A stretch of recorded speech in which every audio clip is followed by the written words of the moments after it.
Hello everyone, and a warm welcome to another packed edition of This Racing Life. Here's what's coming up this week. The Great Stallion is a horse who produces great offspring. You know, we're striving to make the best out of these stallions, and they've got to be judged on what they produce on the racecourse, because what they did is now history. He just puts this amazing will to win and heart into them. I mean, you know, he's 15-3 himself, but they just have this immense will that they are going to get their heads in front. They're just such great horses. We moved into this yard in Helshaw Grange just under 5 years ago with 7 horses and just me and Sarah. To be where we are now is pretty surreal. I don't think it's really sunk in for either of us just yet. Richard Hughes is always, and I think I've said it before, is always one that I'll always look up to.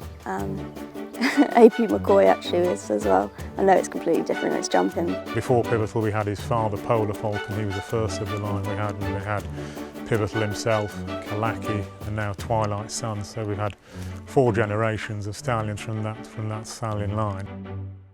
Now the feature race this weekend is the July Cup, and it's been sponsored by Darley for 25 years. Darley has a stallion roster that is as strong as ever, and we've come along to Dalham Hall Stud in Newmarket to meet some of them. Sam, hardest question of all first, I think. I thought best to ask you this. What makes a great stallion?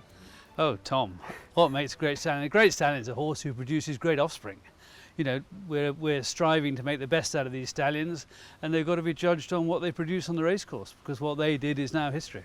If you look at the roster you've got here recently, I suppose, well, 2 things are obvious now. Is that you've got a good few Derby winners in here, which is great.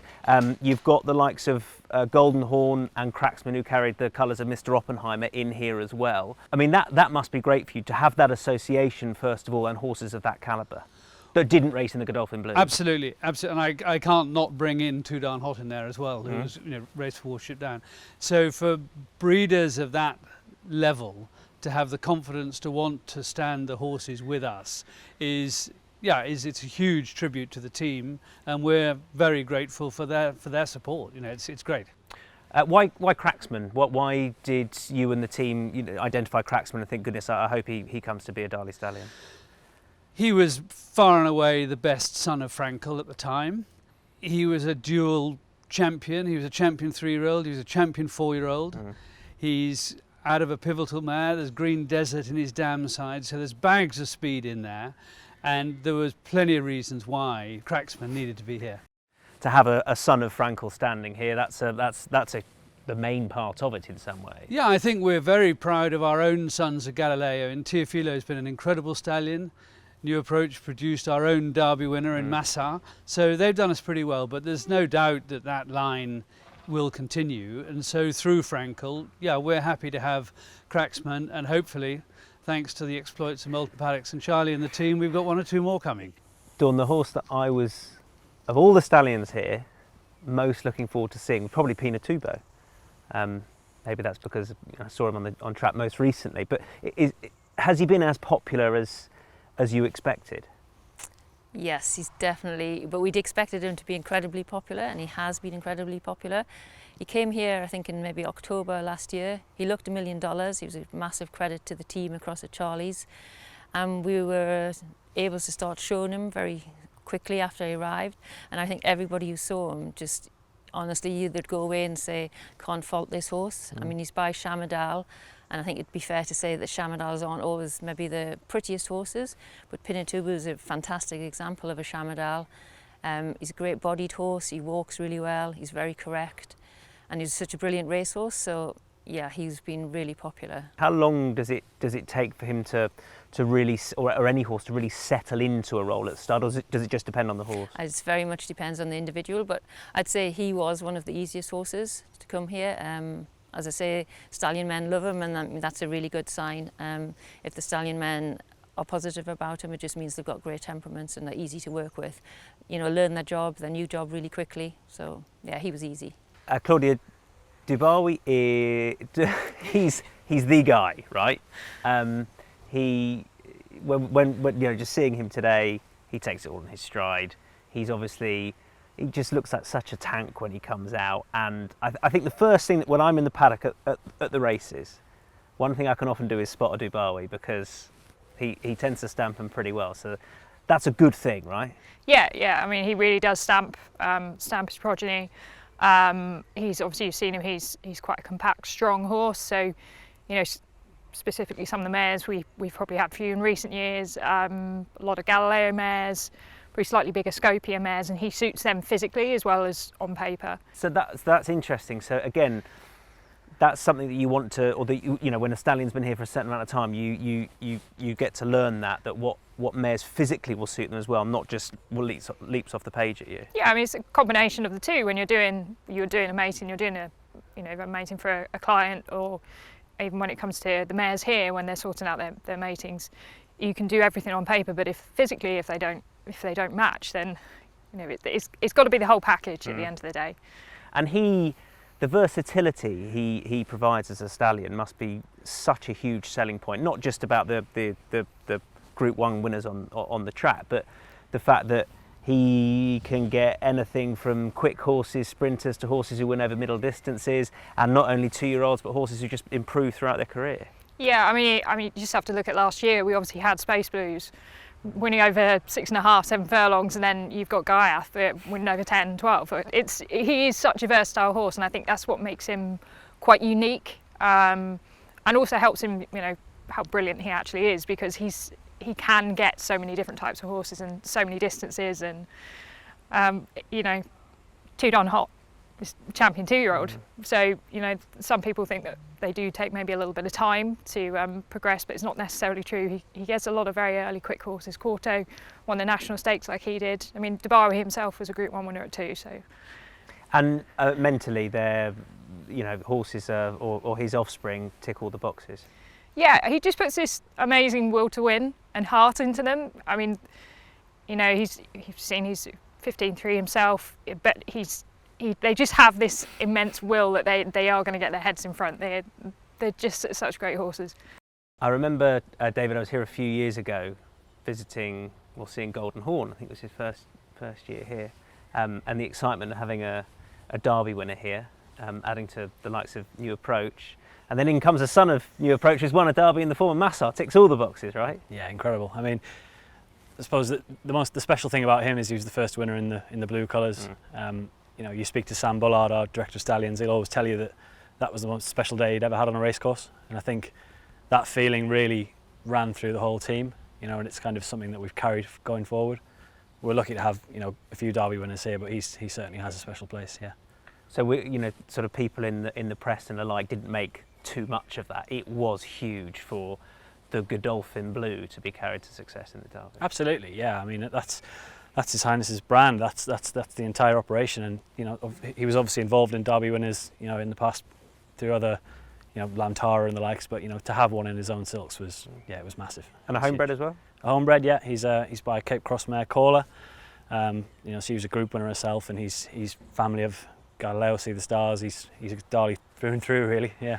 So when you've got a Derby winner here, how much easier does that make your life, if you see what I mean, with regards to what mares come in to see Massa? Yeah, well, I mean, I think the Derby, you know, it's the race that makes any stallion. It's the number one. You know, it's still in my view, it's the stallion making race, certainly. But to have a horse like him, you know, with the pedigree he has, you know, his physical, you know, with his race record, it did make the job easy. You know, I think we certainly priced him well in that first year as well.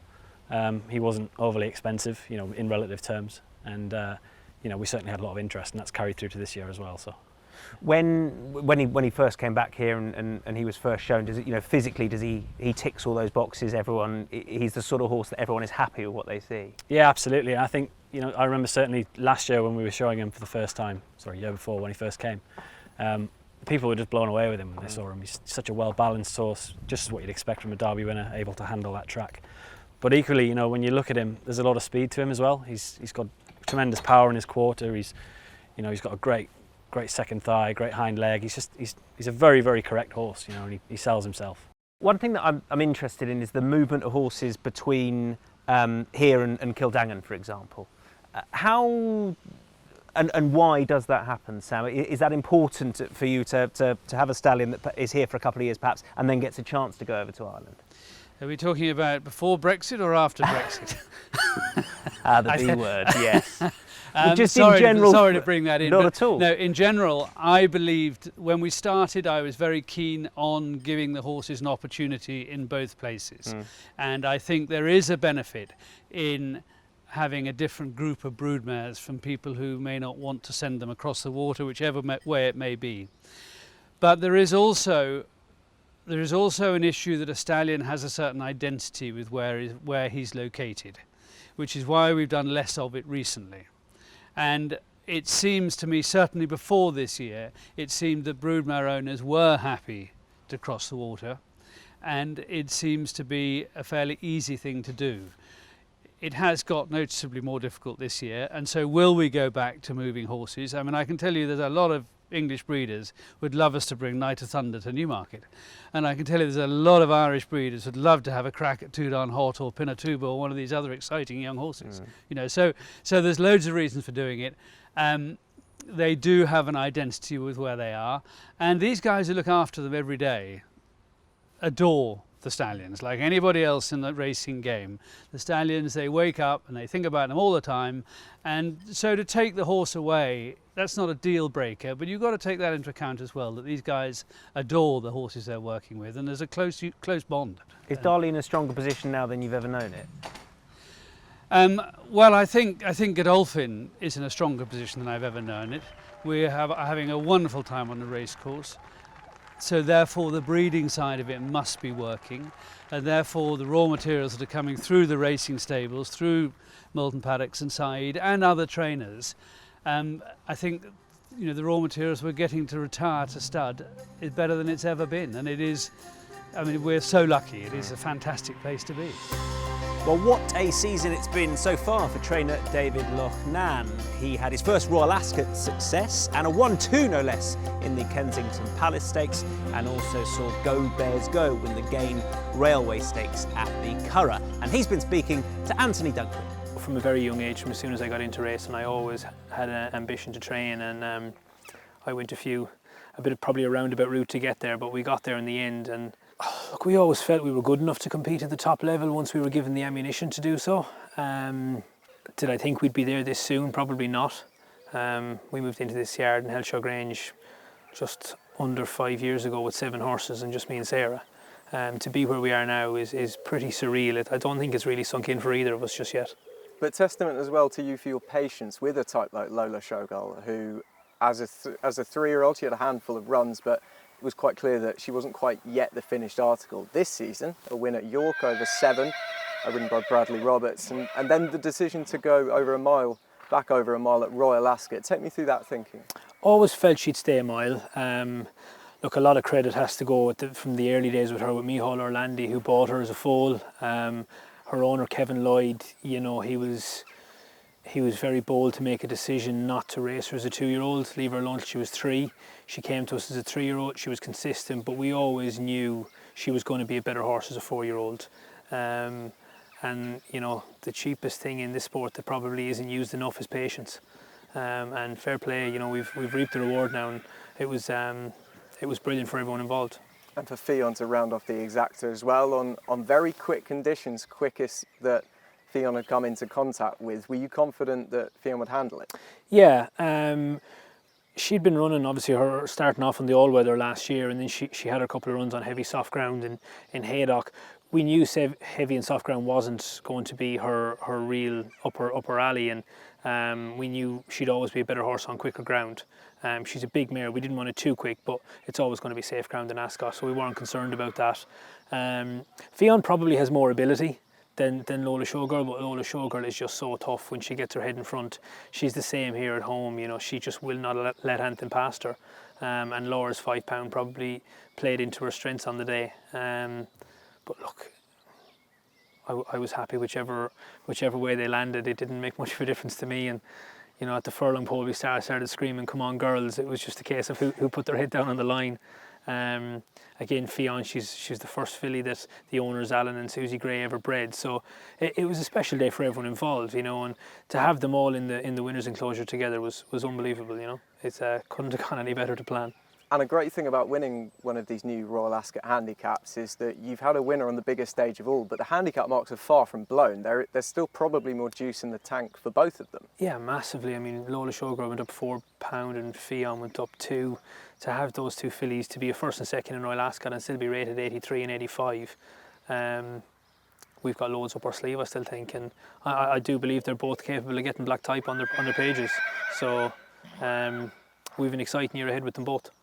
I think it's testament to your ambition as a trainer that when Go Bears Go was narrowly run out of it in the Norfolk, you weren't just thinking, I'm a trainer in my 6th season of training, this is unbelievable, I've got placed in a Group 2 at Royal Ascot. There were mixed emotions, weren't there? There were. Look, it's hard not to say it wasn't a little bit heartbreaking on the day. The cameraman on the course followed Sylvester and Go Bears Go for a few seconds, which again, they say the cameraman never gets it wrong. Look, we were a little bit heartbroken at the time, which it's natural, but the thing we do most in this sport is lose. So you have to be able to deal with that and move on. And we nearly felt guilty afterwards going home that we were so upset about it. But look, it's racing, it's part of it. We won our race on our side. It's the luck of the draw. And he repaid that faith. We went in thinking he was the best horse. We came out thinking he was the best horse. And that's not taking anything away from the winner. It was a great performance from Richard Fahey's horse. But you know, we went and proved it on Saturday that we are one of the best rated 2-year-old in the country now. So take me through that timeline of 8 or 9 days later. He goes to win the Railway Stakes. What happened in the interim? So Peter Wani and Kia Jabashin of Amo Racing own Go Bears Go, and Kia's son Max, who, if I'm not mistaken, is only about 10 or 11, suggested the Railway Stakes. So credit to Max where it's due. It probably wasn't on our agenda because it was so soon after Royal Ascot. Ger O'Neill rides him every day. Ger sat on him Monday morning and said he felt better than he did before the race in Royal Ascot, and I cantered him on Tuesday morning and he was spot on. So spoke to the owners, they were more than happy to supplement him, and yeah, he never missed a beat. He didn't, not from the stalls, not throughout any part of the race. That kick between the 2 and the 1, which pretty much sealed the race for him. Yeah. And the horses he's beaten are no mugs by any means. They're proper group race horses. You must have been absolutely thrilled with how he did. Yeah, we were. I suppose we went there thinking we were good enough to win that. We weren't look, it was a very competitive race.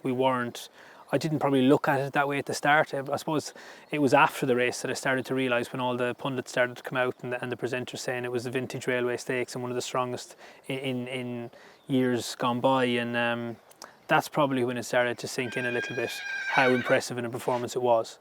You know, he jumped out, there was nowhere to hide. He got a nice lead off Aidan O'Brien's horse at Frankie Road and took it up halfway, and Rossa was just textbook on him. That was only Ross's second ever ride in the Curragh, and he was like an old hand riding around there. But he never left a true line, pulled away, and he's won with loads in hand. Such a special win for a few reasons, not least that you managed to give Rossa Run the biggest win of his career so far, having started your racing career for his father. Yeah, my first job in racing was for Ross's dad, Dave, and that's where I learned how to ride and where I fell in love with racing as well, to a degree.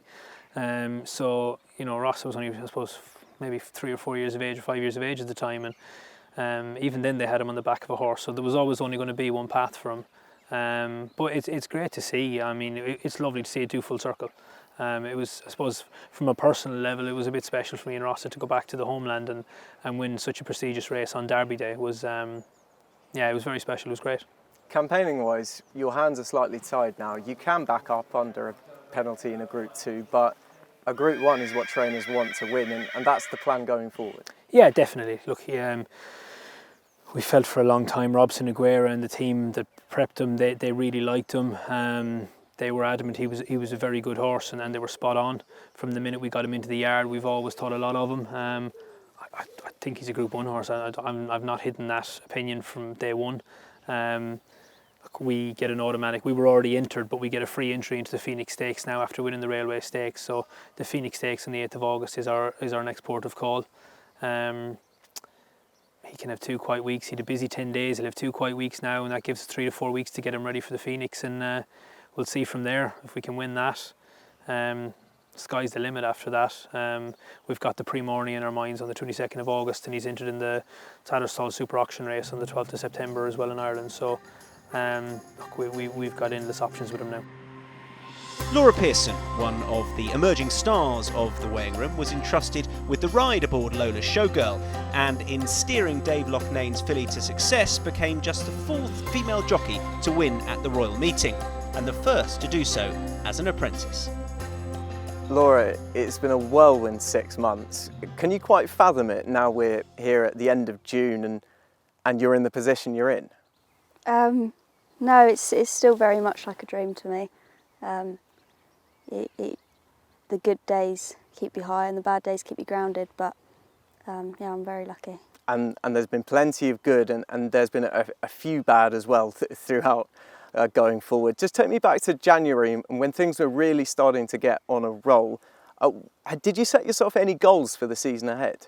My big thing was the all-weather championships. That's what I had my eyes on. Crofty and the boss had more of this turf championship in their eyes. But for me, yeah, that was my main one. But you've got to weigh it all up, really. Do you look back in hindsight, obviously, and now a Royal Ascot winning jockey, it all worked out, but at the time you must have been thinking, but I'm on such a roll, I'm really getting going, I'm making new contacts, why are you doing this to me? Yeah, I'll always be slightly gutted, but look, it's proven that it was the best thing to do, and I'm happy that I had Crofty and the boss to make me make that decision. To be on a roster of jockeys that Steve Croft, your agent, has, it must make you pinch yourself. You've got so many big names and you're rubbing shoulders with them. Yeah, definitely. It's a great stable to be in. We always say we're the Crofties team, so yeah, it's lovely and they're great. They all help me, and like for example, Jack Mitchell will always be one that I'll go to for a bit of advice, and he's always the first to help. So someone who's been there and done it at plenty of big meetings and smaller meetings as well, going up and down and getting to grips with some hard tracks to ride. Yeah, I'm just really lucky I've got so many people around me to help me out. I think if you've got the backing and you've got the people around you, then you can go as far as you want to. Take me back to the beginning. How exactly did you get involved in horse racing? So I started out on the ponies, out on the hunting field and show jumping. That was mainly following my dad's footsteps. And then got the bug for it on pony racing and kept moving up from there, really. And you were part of a fraternity in the pony racing scene that Tom Marquand, Holly Doyle, William Carver, there are other names, Ollie Stammers, they're people who are really starting to make their name at the biggest level and at grassroots as well. You must be very proud of yourself and your peers of how things are turning out. Yeah, definitely. It's great to move up with them. We've all stayed as a nice bunch, and it's like looking back on pictures of all on our 128 ponies and then comparing it to now. It's yeah, it's great. So what made you want to go from pony racing to proper race riding with thoroughbreds? The bug, the feeling, the adrenaline. I just couldn't imagine anything else I wanted to do. Like, I was lucky I had a great school career, and I could have really chosen any option I wanted to, but I just always had my head screwed on into racing. Who inspired you growing up? Who were the jockeys you looked at and you thought, that's who I want to be? Richard Hughes is always, and I think I've said it before, is always one that I'll always look up to. AP McCoy actually is as well. I know it's completely different, it's jumping, but the way that he speaks and acts always reminded me of my dad, so I think that's why that connection was. Completely different styles as well. You've got the style and panache of Richard Hughes, and you've got the aggression and the pick your horse up and throw it over the line of AP McCoy. Is that something that you can find putting into your own style? How exactly do you like to ride a race? I mean, I like giving them plenty of time, and I know sometimes they don't always get there, but there is always another day in racing, and I think if a horse is passing horses at the end and doing its best bit at the end, then its confidence will be up, and once a horse's confidence is up, then you can have a good old season with them. But I liked, when I first started and still now, I like watching everybody and just picking out little things I like from everyone and trying it all out and see what works for me. The Darley July Cup has been won by some brilliant horses in the past, including this guy, Mason, and he sired the winner last year as well. And Matthew Sigsworth and everyone at Cheveley Park Stud will be hoping the same happens again this time around. Exciting time. Obviously Oxted won it last year, and Mason having won it back in 2012, and looks like Oxted will have a good chance again this coming year as well. I think he's favourite at the moment, and he'll have a great chance to sort of follow up and hopefully make back-to-back July Cup wins for him. How big a weekend was that for you and the team here when Oxted went out and won that Group 1? Yeah, it's huge. It was it took Mason as a stallion to the next level. It was his first Group 1 winner, and we knew he had it in him, Oxted, and we knew that Mason was, hopefully get that Group 1 winner with him, and it's a huge relief all round, and great for Roger Teal and all his team as well. Yeah. Just so everyone can sort of, Oxted is a horse I think that everyone can relate to on a huge scale. What Mason attributes does he really possess? Yeah, he's got the same sort of physique, really powerful, strong-bodied horse, and seems to have a great mental attitude as well, a real will to win, as Mason did, and very tough and sound as well. Seems to have inherited that from his father as well. Yeah. One thing Oxted hasn't inherited, seemingly, is a desire or a need for soft ground. So Mason won his July Cup on heavy. Oxted definitely seems to want a sound surface. Yeah. Just as far as you're concerned here, the progeny of Mason can go on anything, right? Yeah, absolutely. Yeah, we see that day in, day out. He has runners all over the country. They all weather soft ground, heavy, or firm ground. They seem to go on anything, and the better ones seem to prefer, actually, such as Oxted, they're like top of the ground indeed. Yeah. What was it about him? I'm looking over there because he's over there. What was it about him that, he needed soft ground, did he? He did, yeah. He picked up a little injury early in his 3-year-old career, and after that he generally preferred a bit of cut in the ground, to sort of help. After that injury, he was just feeling his joints perhaps a little bit, and with that softer ground, he sort of saw him at his best, whereas on quicker ground, he may have been feeling that old injury a little bit, We've seen him out here today and walking around in front of us. Just give us an overview of the physical specimen that is Mason. Yeah, he's in his prime now. He's just finished his 9th season at stud with us, and he's typical of the sire line, Invincible Spirit sire line, and obviously had a bit of his grandfather, Broodmare sire, Pivotal in there as well. They're a nice mix. Real strong-bodied, well-muscled horses with good bone and good moving and good temperaments as well. Yeah. You mentioned Pivotal, who is ever present here. I suppose continuing that line in whatever way you can is just so important to Cheveley Park. Yeah, absolutely. We've been Pivotal. Before Pivotal, we had his father, Polar Falcon. He was the first of the line we had when we had Pivotal himself, Kalaki, and now Twilight Sun. So we've had 4 generations of stallions from that stallion line, and we really owe everything to certainly Pivotal and Polar Falcon before him. Pivotal was the first Polar Falcon, is that right? He was, yeah, the very first covering that Polar Falcon, very first mare Polar Falcon covered. Pivotal was the outcome of that. Yeah. And he's done all right. He has, yeah, not bad. Yeah. Is he? I mean, he's still enjoying life as much as ever, is he? Yeah, very much. He's 28 years old now. He retired from covering duties his first year this year, where he didn't cover a mare, but he's still going strong, and hopefully he's enjoying his retirement and hopefully have a long retirement as well. Yeah. Just lastly on Mason, obviously first Group 1 winner last year. What's changed? What do you see changing with him now? Will there be a better quality of mare, wanting to come here perhaps, or do you not see that? Do you see him sort of? He's got to the top of where he's going to get, do you think? Yeah, well, we hope he will pick up some nicer mares. We're very lucky. We've got a very loyal client base here that use him year in, year out. The same mare owners and send their mares back every year, and we hope he should be able to pick up some nicer mares. We've had Roughnane as well, who was had that Royal Ascot double with Roughnane. He won the Wokingham, and before that he'd won the Sandy Lane and Pavilion Stakes. So we're very much hopeful. More breeders will be open to using him. He's such 4,000, which is fee this year. He's outstanding value. I think fair to say he's probably the best value stallion, certainly in the UK and possibly in Europe. Yeah. Well, that's it for this week. Thanks to everyone that has been a part of the show. Our thanks to everyone at Cheveley Park Studs, to Dalham Hall, and to everyone at David Loughnane's. Don't forget, you can see every race live from the Darley July Cup meeting on Racing TV. We'll see you again next week.